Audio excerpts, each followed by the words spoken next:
پاکستان سمیت دنیا بھر میں آج انسانی حقوق کا عالمی دن منایا جا رہا ہے۔ دن منانے کا مقصد حقوق کو بلا تفریق رنگ و نسل، مذہب اور زبان تسلیم کرنا، انسانی حقوق کی پامالی روکنا، خواتین اور بچوں کو ان کے حقوق کے بارے میں آگاہی فراہم کرنا ہے۔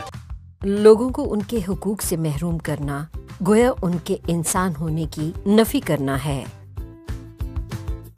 1948 میں اپنایا جانے والا انسانی حقوق کا عالمی منشور ہر انسان کے مساوی وقار اور تشخص کو یقینی بناتا ہے۔ اس منشور کے اصول آج بھی ویسے ہی مسلمہ ہیں جیسے وہ تب تھے۔ ہمیں اپنی آواز بلند کرنے، تعلیم حاصل کرنے اور ایک اچھی زندگی کے لیے فیصلہ سازی کے عمل میں حصہ لینے کا حق حاصل ہے۔ ہماری مشترکہ انسانیت کی جڑیں ان اقدار میں پیوست ہیں۔ وہ معاشرے جہاں انسانی حقوق کی پاسداری کی جاتی ہے زیادہ منصفانہ، زیادہ خوشحال اور زیادہ پرامن ہوتے ہیں۔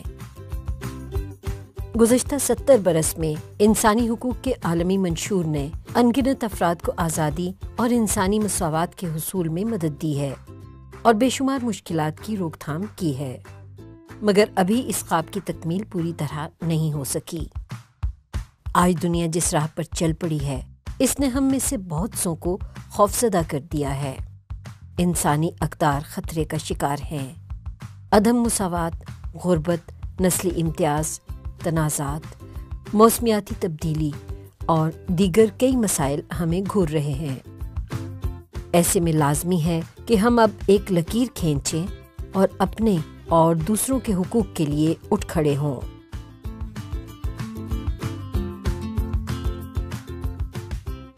ہم جہاں بھی ہوں، چاہے اسکول میں، کام کاج پر یا سماجی رابطے کی ویب سائٹس پر، یاد رہے کہ ہم ایک بہتر دنیا کے لیے اپنا کردار ادا کر سکتے ہیں۔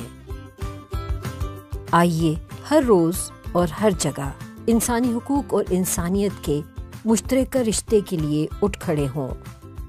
اپنے قرب و جوار میں انسانی حقوق کے قیام کے لیے شہریوں کی اجتماعی کوششوں کے بغیر ہم دنیا بھر میں پیش رفت کی توقع نہیں رکھ سکتے۔